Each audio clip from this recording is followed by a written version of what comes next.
Good day. My name is Abigail4923, your tutor on Let's Learn About English.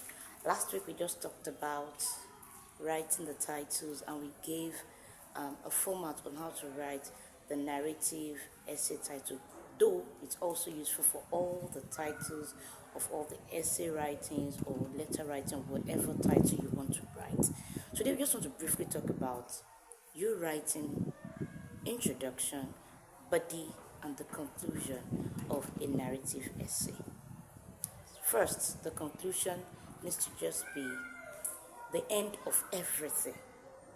Before we talk about the end, we need to first talk about the introduction.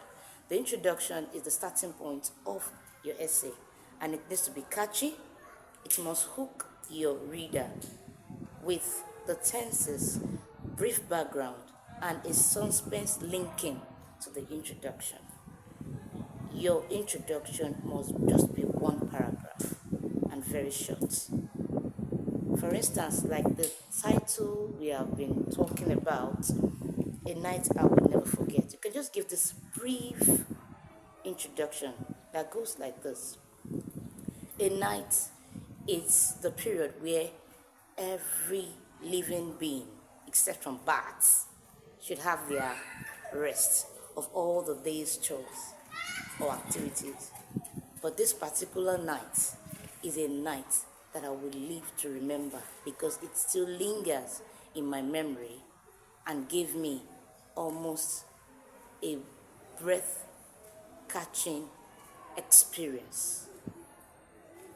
That's just a brief introduction. Now, whoever that reads that will want to, will be confused. Was the night really a good night for this person or a bad night?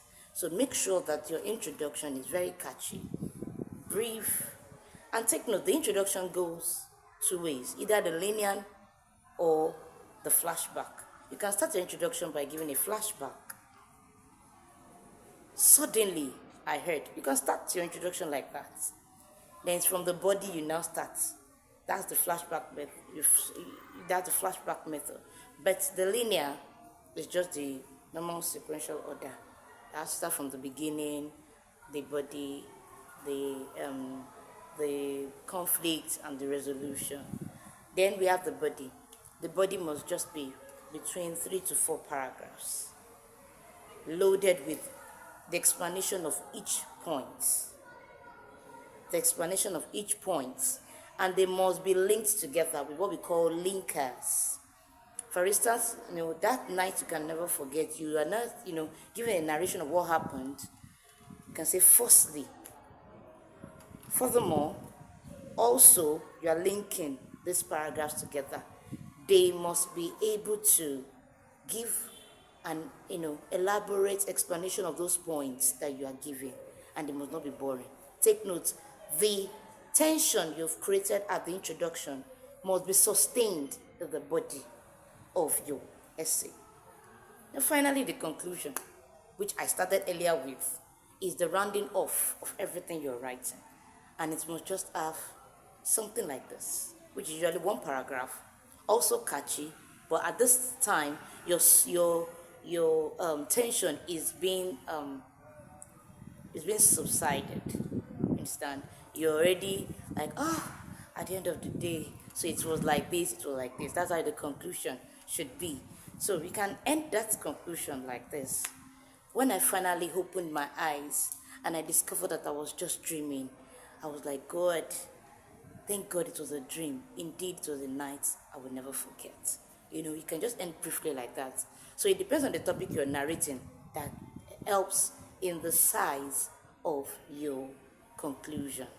So, with the explanation on the body, the introduction, the conclusion, and with the tip we have given last week, you should be able to write a good narrative essay without any problem.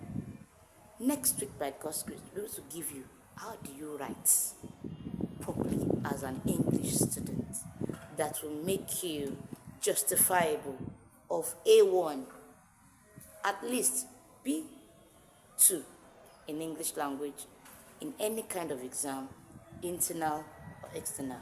I hope you have learned something today Please don't just watch, comment, share, and subscribe. I remain your teacher on Let's Learn About English. And I'm saying happy Teachers Day to all teachers. Thank you very much. Abigail Adeomi remains my name. Thank you. And have a wonderful night rest. Bye.